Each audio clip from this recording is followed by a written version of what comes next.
Probably more for Karen's behalf than Ann and I. Just a little bit of background, introduce yourself, any background that's relevant to your position. Obviously, you're the incumbent, so you have a lot more than the other guys. But and then we'll take questions after that. Okay. My name is Jastrzemski.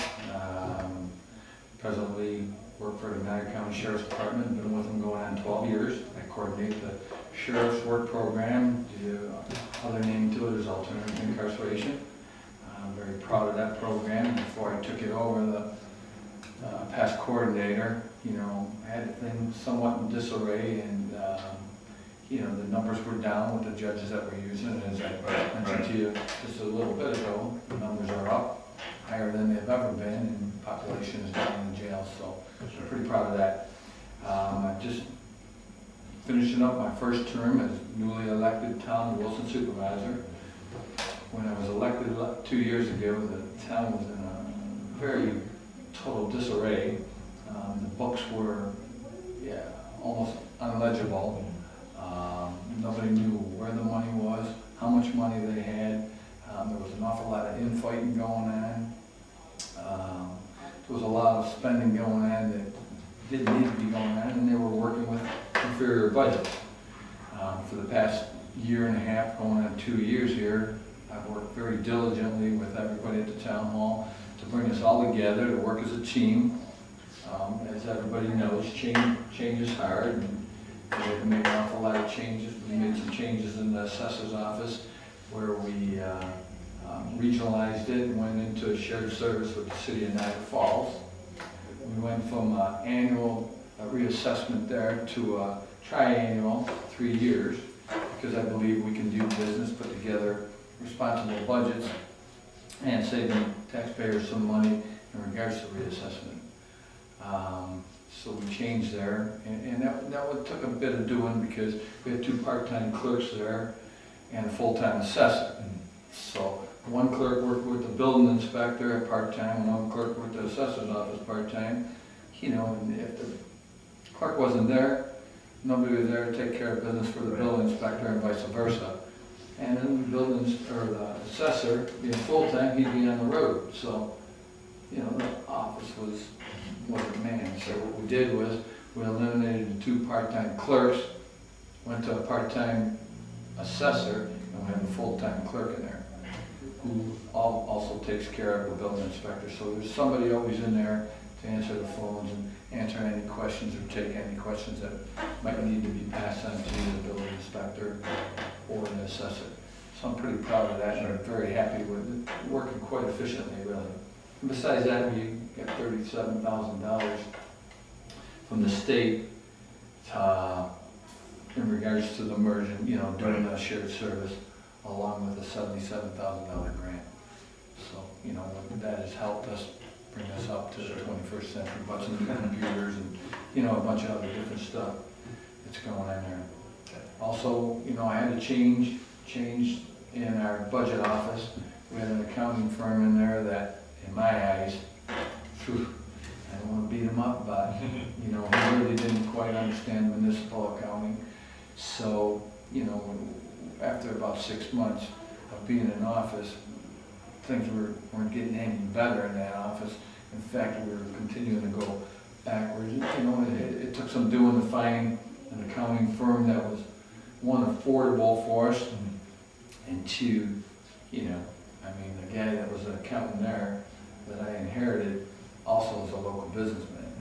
So, it made things difficult there. Again, change was hard. Had to work with the town board to get on board, and, some of the other personalities, but we worked it.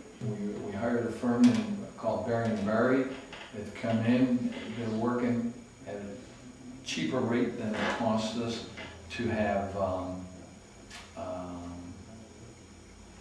the past accounting firm that we had there. And we brought back a part-time clerk that works in there, because, my gosh, I would come in there and I would never see my budget. Right. It was very difficult to do work with. So, that office, with that said, it took us almost a year and a half to get our books where we need to be. Right. We know exactly what we have in there. And I'm proud of that. I mean, if I was reelected, just to get us back on fiscally stable ground, you know, is a plus. I ran on a platform that I would do away with the elected part-time officials' insurance, medical insurance. It was costing the town over $60,000 to pay them benefits. Right. I was successful in leading the fight there and got enough board members to vote that away. So, you know, and that's tough to get them to vote away their own perk. They did it. Also, you know, working for the county, I knew that the county had some self-insurance there. We also moved to the self-insurance plan where we took our deductible, and they had $7 deductible when they come aboard. We went to $715.35, and by going to the plan at the time, that freed us up another $80,000 in medical insurance. And what we do is we pay the difference between the 15 and the prescription, so we'll pay the difference there, the $8 difference, or if they have a $35, we'll pay the difference there. And we freed up $80,000, a little above that, and it costs us somewhere around $2,500 a year in the difference copays. So I'm pretty happy and pretty proud of that. And since then, this year, we've just moved to another insurance company, Independent Health, because we've been able to free up, and it's costing us for the same amount of benefits that we had, if not even a little bit better, because they have a better plan there for chiropractor. Oh, really? Which we didn't have before. It's a better plan for our workers, and plus it's cheaper. Cheaper plan for us when it comes to paying for our retirees because of the Medigap. Right. So you know, that was a good thing. You know, and that's pretty much been my term. I've been successful in starting a business association in the town, which there wasn't one there, and it's up, it's running. They're working right now to finish up their charter. We have over 30 businesses that have paid the dues and are on board with doing it, and you know, we're hoping that we're going to grow that. Sure. So I'm happy about that. I guess just on the clerks, the assessor, and the budget office, and then maybe additional ones. How many positions have you actually eliminated? It sounds like there's been quite a few over the last 2 years. We've eliminated 2 in the highway department. Okay. We eliminated 1 in one part-time clerk, 2 part-time clerks. We eliminated 2 part-time clerks, and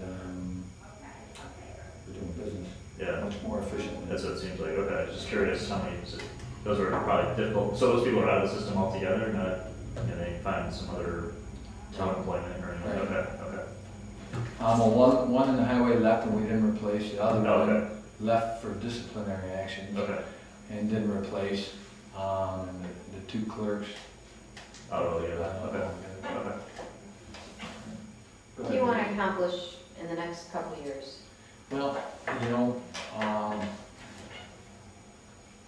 we still have an awful lot of work to do. We have a Roosevelt Beach area there that's really kind of, it comes out into the 12-mile creek. It's it's kind of a mess. Every year we have to spend $5,000 or $6,000 to keep the mouth of the creek open to flow into the lake. I've been in contact with Congresswoman Louise Slaughter's office to help us get some funding and research to put a jetty out there to keep that water flow get a better water flow in there. I've applied for grant money from accidental chemical money that they received. They got $1 million some odd dollars there. Our boat ramp is almost about ready to be condemned. We had to knock or rope off one part of it because it's unsafe to revamp our boat dock area.